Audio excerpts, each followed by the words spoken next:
Agora, diante do impasse na chegada de estrangeiros e brasileiros vindos do exterior, muitos passageiros estão com dificuldades para retornar ao Brasil. É o caso, por exemplo, de Bruno Santana, que quase não encontrou passagem. E é com ele que a gente conversa agora.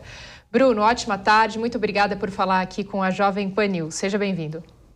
Muito obrigado. Eu queria primeiro agradecer o espaço de vocês.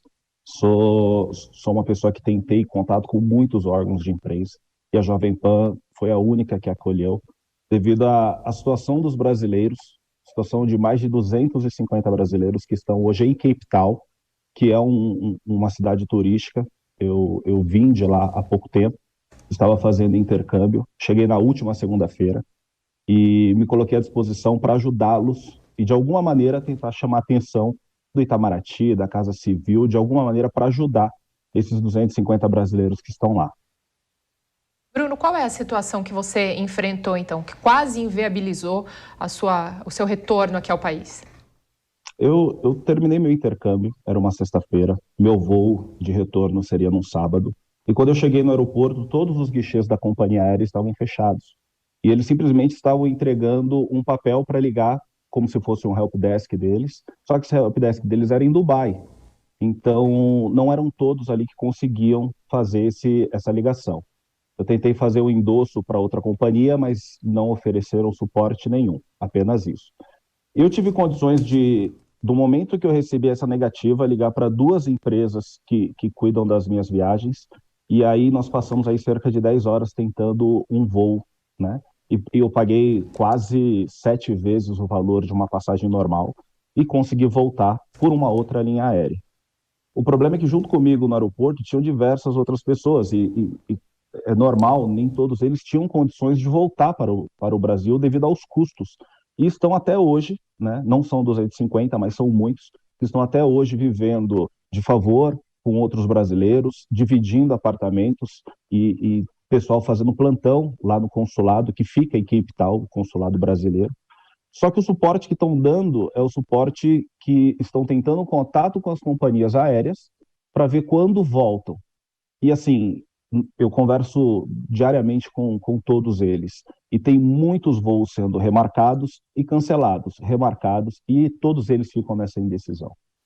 Eu pergunto, esses países dos voos cancelados, eles estão nessa lista que foi divulgada pela Casa Civil?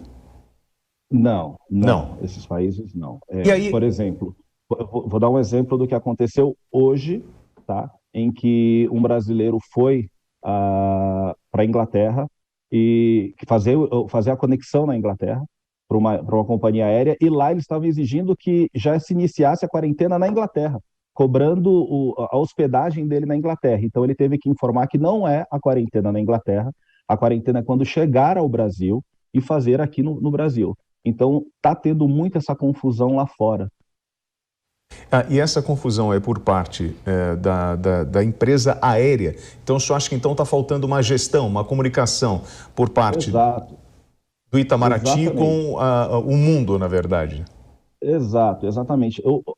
Está tendo muita dúvida, porque toda hora está mudando. Por exemplo, quando eu vim, foi no primeiro dia que houve as restrições no Brasil, era uma segunda-feira aqui. Porém, em Dubai, eles já tinham cortado todas as entradas de viajantes vindo da África do Sul. Então ficou naquela dúvida, poxa, o Brasil está restringindo a partir de segunda, mas Dubai já está restringindo a partir de sábado. Então a companhia aérea ficou perdida, e ela foi e cancelou o voo. E nos outros lugares é a mesma coisa, né? E quando vocês tentam contato aqui com as autoridades brasileiras, o Itamaraty, por exemplo, ou até mesmo no consulado, como você comentou, qual é a resposta? Vocês têm algum retorno? O comunicado que está saindo no consulado muitas vezes está saindo via Facebook e via mídia social, informando o contato com a companhia aérea. Então eles vão falando, companhia aérea X está liberando o voo, companhia aérea Y ainda está com restrição. O primeiro contato deles é esse. Alguns brasileiros estão recebendo mensagens, mas as mensagens são sempre do tipo que a companhia aérea liberou, você pode ir lá e comprar um outro voo. Só que o problema é esse, eu posso falar abertamente, eu paguei 7 vezes quase o valor do voo. Esse mesmo voo hoje já está muito mais caro, né? E os brasileiros não são todos que têm essas condições. Nós já pedimos, tá? Nós já fomos lá mais de 4 vezes. Eu estava acompanhando via o grupo, mas os brasileiros estavam fazendo plantão no consulado, implorando por um voo de repatriação. Porque tem brasileiro que não vai ter dinheiro para passar a virada de ano. São brasileiros que daqui a pouco estão vivendo de favor num outro país e não tem um suporte do Itamaraty. Isso que eu acho que é o que mais incomoda. E o risco de perder emprego no Brasil, né? Por exemplo, eu voltei porque eu tenho meu trabalho, eu tive um suporte da minha empresa, ela me ajudou muito, falou que eu poderia ficar despreocupado, mas tem brasileiros que não têm esse suporte, que se não voltavam, irão, além de gastar um dinheiro absurdo, perder o emprego no Brasil. Bruno, eu agradeço muito a gentileza da sua entrevista aqui no Top of the Hour. Tenha certeza que os órgãos competentes já ouviram o seu recado, não tenho dúvidas disso. Nosso departamento de apurações vai encaminhar esse pleito às autoridades competentes para que a gente possa encontrar um jeito de repatriar essas pessoas, encontrar uma saída para as pessoas que estão com dificuldades. Inclusive, o Paulo Pozonov, nosso comentarista que está em Curitiba, gostaria de fazer uma observação. Pois não, Paulo? Não, é a segunda vez aqui que a gente conversa com pessoas que estão nessa situação, né? E é inacreditável, William, que o Itamaraty não disponha de um avião aí permanente, né, para esse tipo de emergência. A gente viu uma emergência semelhante lá no começo da pandemia, lá e acabaram trazendo pessoas da China, mas me parece que o Itamaraty não dispõe de um avião para esse tipo de situação. A gente vive num país aí em que os políticos vivem usando aviões oficiais para várias viagens, né, políticas, e de repente o Itamaraty, que seria o órgão responsável por isso, não tem um avião à sua disposição aí para esse tipo de emergência. Isso aí a gente podia ver também deputados e senadores de repente se organizando para que o Brasil tenha um avião institucional de resgate de brasileiros no exterior. Bem, Bruno, pode falar.